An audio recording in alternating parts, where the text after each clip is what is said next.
Joshua et la guitare magique. Un jour de pluie, Joséphine et Joshua s'ennuyaient dans la maison de leur grand-père. Mais ces petits curieux ne restèrent pas assis très longtemps.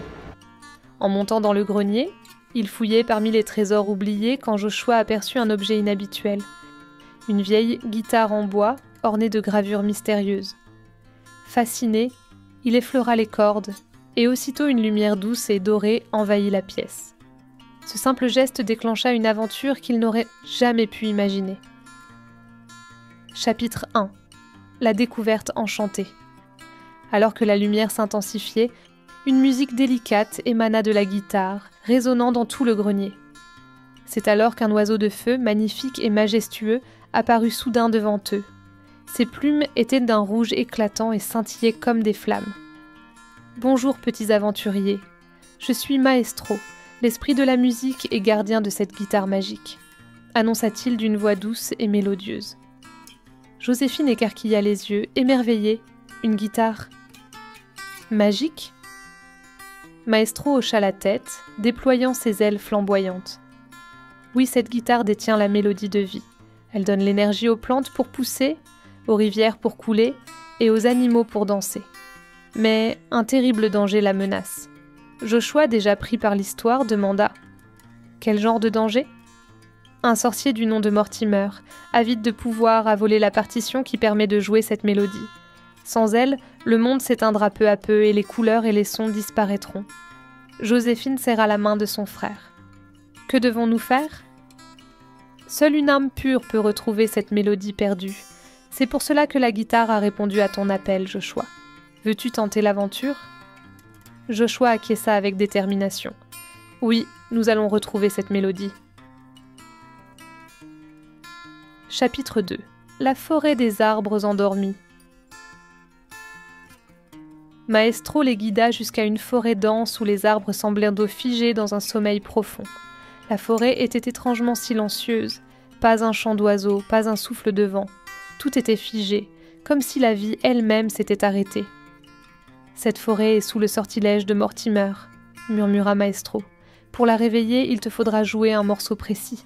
Mais attention, chaque note doit être jouée avec le cœur. » Joshua prit une profonde inspiration et gratta doucement les cordes.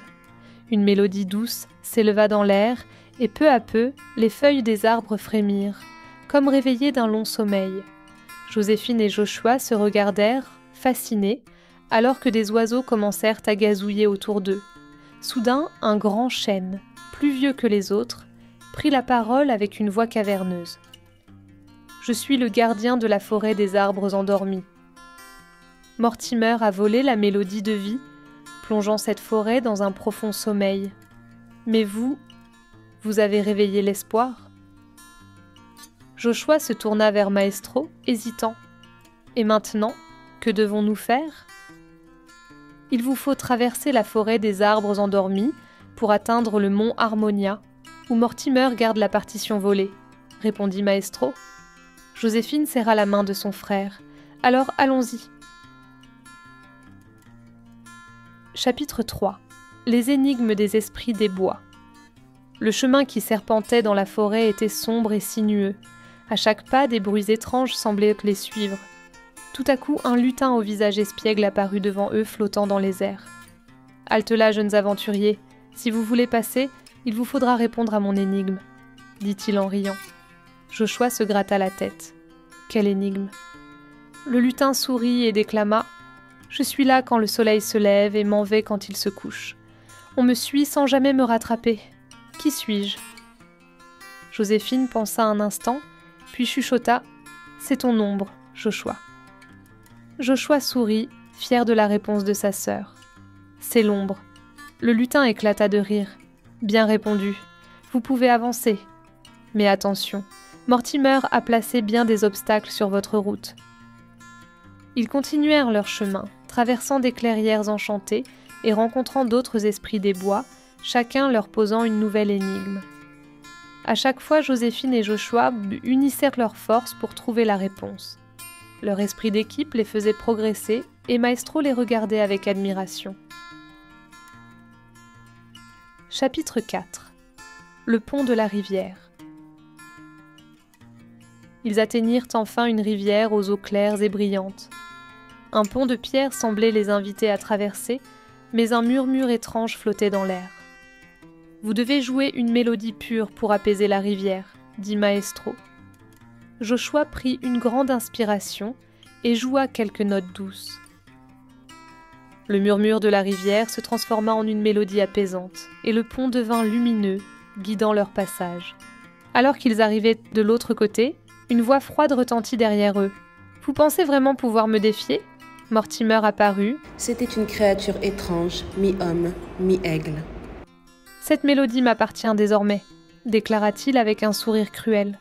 Joséphine, tremblante mais courageuse, s'avança. « La musique ne t'appartiendra jamais, Mortimer.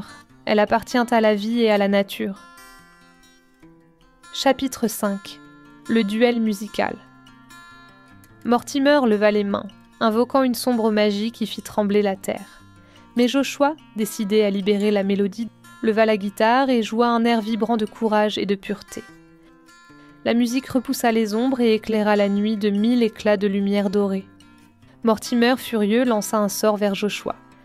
Mais Maestro, tel un bouclier de feu, protégea les enfants. « Tant que votre cœur est pur, la musique vous protégera », cria Maestro.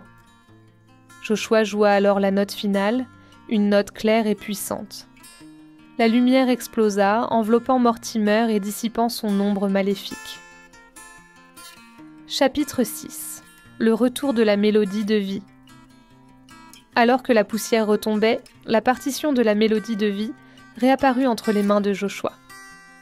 La forêt entière sembla respirer à nouveau et les couleurs revinrent peu à peu. Maestro ému s'inclina devant eux. « Grâce à vous, le monde est sauvé. La musique et la vie peuvent à nouveau résonner ensemble. » Joséphine et Joshua se regardèrent, heureux et remplis d'une immense fierté. Ils remercièrent Maestro pour cette aventure inoubliable et lui promirent de toujours protéger la magie de la musique. De retour dans leur chambre, Joséphine et Joshua s'endormirent, des étoiles plein les yeux et des rêves plein la tête, heureux d'avoir vécu cette histoire et impatients d'en revivre une autre demain.